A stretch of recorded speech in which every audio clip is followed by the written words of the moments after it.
Aí a linda festa da torcida do Flamengo no Rio. Jogadores no trio elétrico vibrando e vibrando muito depois da brilhante conquista de ontem.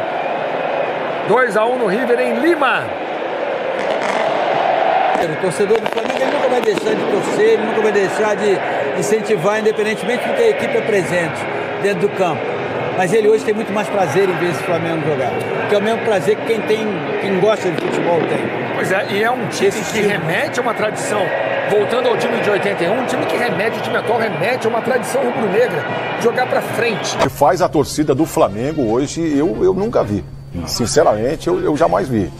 Algo parecido. É coisa assim, é coisa nível Copa do Mundo, seleção brasileira. O maior time do mundo é aquele que conquista mais títulos, mas em termos de torcida, é o maior time do mundo.